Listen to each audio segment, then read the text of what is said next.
Time, 7 hours, 58 minutes. This inventive retelling of Jane Eyre is set in space. 12-year-old June's beloved uncle created a fuel cell for a rocket that ultimately failed, leaving the crew stranded and presumed dead, though her uncle died before learning of his failure. June thinks they're still alive and has discovered evidence to prove it, but no one listens to her. Her aunt sends her to space training school, where June is thrust into classrooms with students far older than her. As an adult, June becomes an astronaut and engineer, working closely with her uncle's protégé James. Despite the many years that have passed, June has never been able to forget about that rocket stranded in space, nor about the issues with her uncle's fuel cell. Time, 7 hours, 40 minutes. These debut essay collection is uproariously funny. Whether she's talking about her Crohn's disease, her dating life, her difficulties with budgeting, or her knack for getting along with moms, these essays are both deeply revealing and relatable. Her narration is as dry and hilarious as her essays. Time, 7 hours, 36 minutes. This perfectly written short story collection has a full cast audio.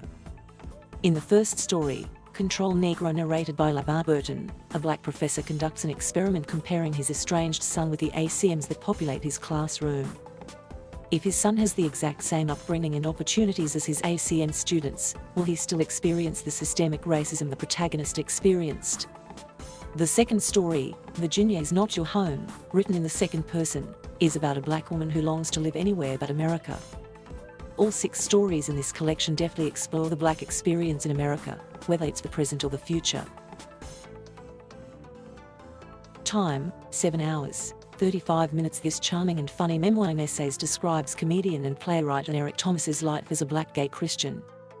From his struggle to situate his sexuality within his religion, to accidentally going viral for a sarcastic college essay taken way too seriously, to falling in love with a gay pastor and becoming an internet sensation, these essays are honest, heartfelt, and show the same wit he brings to social media.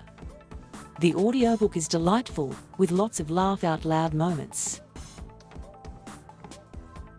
Time, 7 hours, 33 minutes. Taussig shares her experiences of being disabled in 8 thought-provoking and stunning essays, from her happiness as a child playing with her siblings unconscious of how society viewed her body to teaching disability-themed classes to marrying, divorcing, and finding love again. While all the essays in this collection are fantastic, I especially enjoyed her essay describing the problems with kindness and the frequently threatening and condescending ways non-disabled folk try to help her.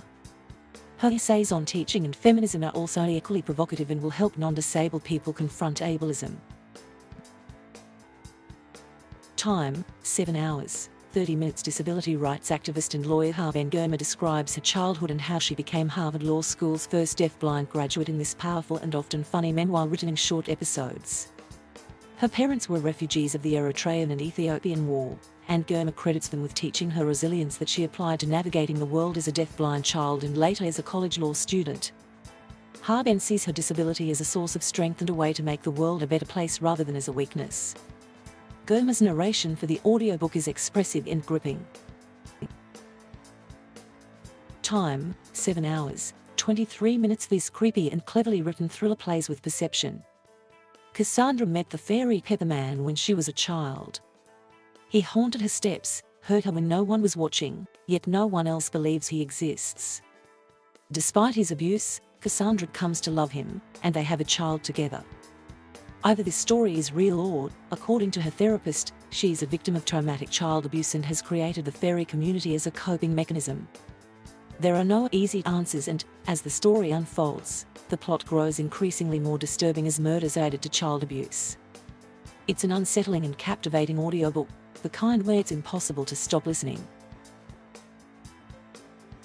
Time, 7 hours, 20 minutes. In this compelling and moving memoir, Brim uses a bus ride watching a black father and son interact as a jumping-off point for reflecting on his coming of age in a small Ohio town as a black gay man living in poverty. Much like the father on the bus, Brim's father had tried to instill into him a sense of black masculinity, something he failed at again and again to the ridicule of everyone around him. A childhood full of trauma leads to dangerous habits when he reaches adulthood.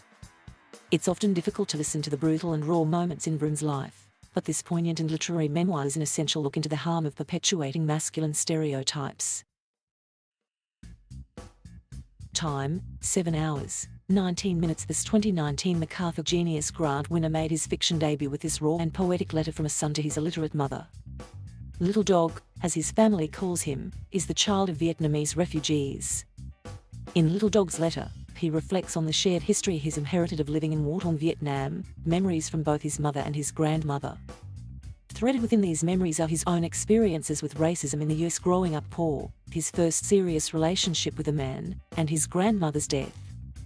Vuong reads the audiobook, and it's a searing performance. If you've yet to read this contemporary classic, now is the time to do it. Time, 7 hours, 1 minute. This science-based self-help book for women provides actionable insights into reducing stress and finding self-compassion. The authors use a combination of cognitive science, anecdotes, and activism to discuss a range of topics that lead to burnout, from body positivity to the power of rest to what to do about the societal pressures to be everything for everyone.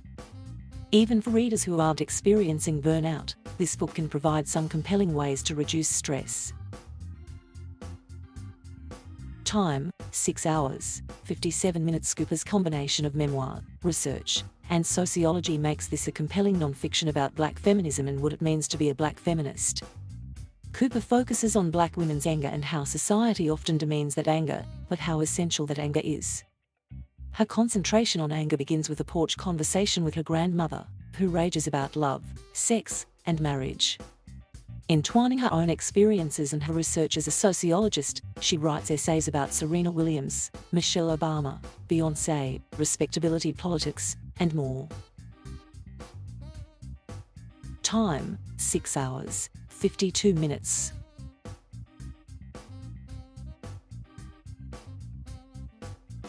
Thank you for watching. Please subscribe